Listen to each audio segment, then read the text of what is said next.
But getting into the best game by far of the week with the college football is Ole Miss doing what really nobody thought that they could do, going down to New Orleans in the Sugar Bowl and taking down Georgia 39-34.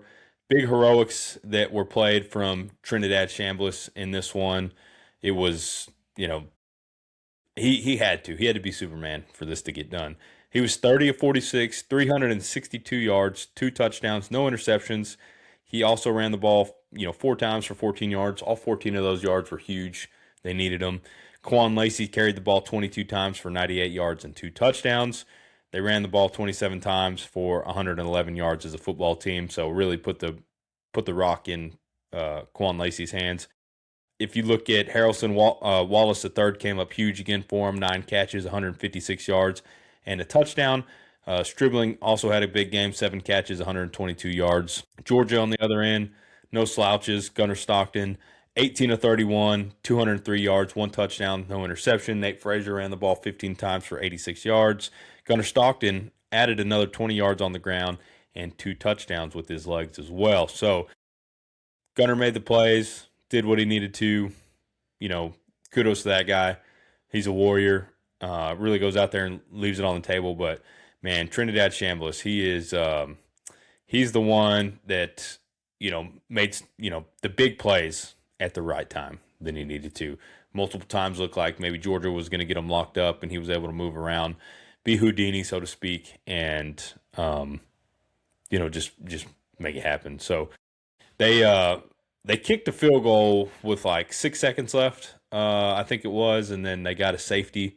They were trying to Georgia was trying to do a lateral pass on the kickoff return, and he threw it back. It hit the pylon. That's why you see the five point score, versus the 3 point score.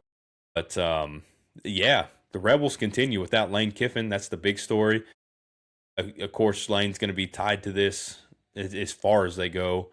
Depending, no matter if they lose this next round of Miami or if they keep going, they're going to look at this and say, "Man, what did Lane leave behind?"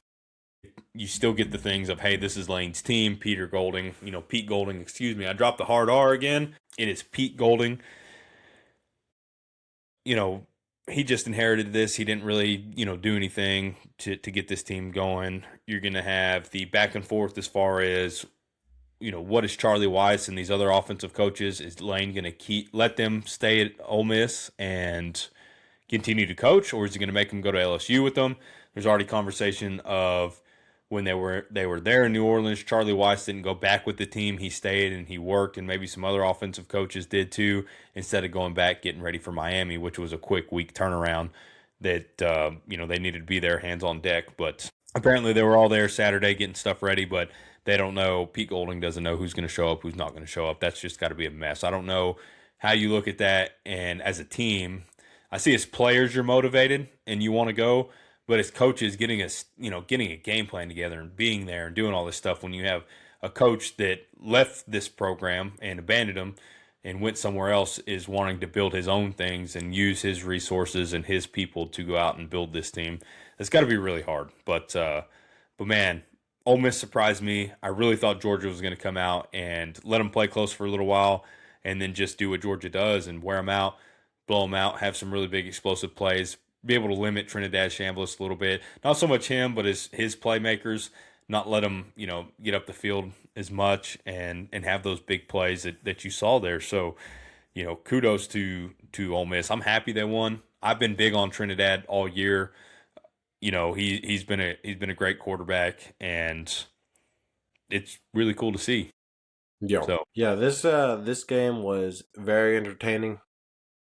I'm not gonna say anything negative about either team. Whichever team would have won, they well deserved. They both played the best that they could possibly play, in my opinion.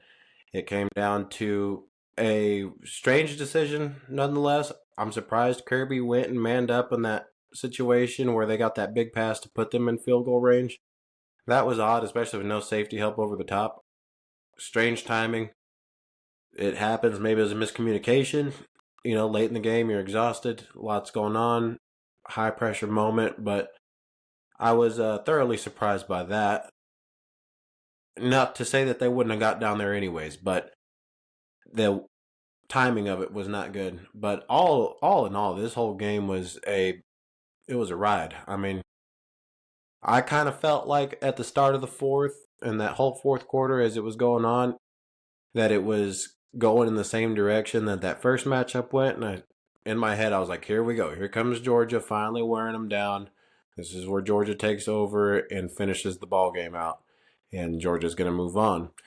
And to Ole Miss's credit, man, they managed to weather the storm and stay in it. I mean, the way that they did not crumble whenever Georgia took the lead with 56 seconds left with no timeouts.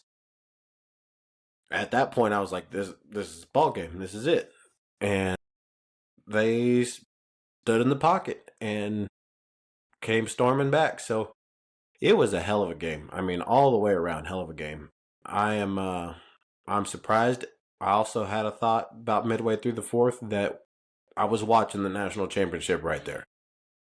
That these two teams were the best two teams in the country, and they looked at it because I mean, in my mind, this whole season, I thought Georgia was the best team in the country, and Ole Miss very very good.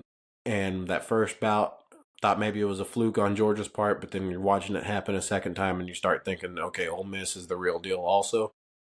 And so, I mean, who knows? Ole Miss might go and get the doors blown off them by Miami because it's a very similar constructed team to Georgia.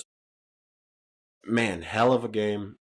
The whole Lane Kiffin stuff is interesting. The way these guys have shown up and shown out is awesome. I don't know if it's for Pete, if it's just for themselves saying, we can play. We didn't really need, didn't matter who was the coach. We were going to be able to do this because we're athletes and this is what we do. Mm-hmm. But this is an exciting team. Their offense is exciting. Their defense is what surprised me the most. They came out with some energy. And it was by no mark was it a non-physical game. It was a violent game the whole time. And that's kind of out of character for Ole Miss. They've always been more of a finesse team in the SEC in my mind. They were very, very physical. Yeah. And that was exciting to watch. Yeah. Yeah. Yeah, Georgia was who I picked to win the national championship. So it's definitely a shock on my part to see them go down. I wonder, just looking ahead here a little bit, with Ole Miss and Miami playing that first game on Thursday, did Ole Miss, use too much of that energy? Did they get too high at one point, right? You see a lot of this in teams just kind of, us looking ahead here and looking past this game, because I'm not going to say anything bad either about either team. Georgia played a heck of a game. They deserve, a lot of credit. Really, a lot of attaboys and stuff like that. But just looking ahead, did they expense too much emotion here, right? This was a really big game for Ole Miss to continue to prove, hey, yeah, we did win our first game, but that's against Tulane. Doesn't really count. If they went in here and they laid a goose egg, everybody would, say, hey, this was, we were just successful because of Lane, blah, blah, blah. But you look forward and you say, okay, you played this matchup, you played this really hard game. Now you got to go play a Miami team that right now is playing more physical than anybody in the country. They, that Georgia defensive line right now doesn't match up anything to Miami's defensive line, in my opinion. So you have to really think, okay, how much emotion did they leave out there? Did they get too high in this moment? Can they really come and match the same energy on this next game? It's going to be really challenging for them.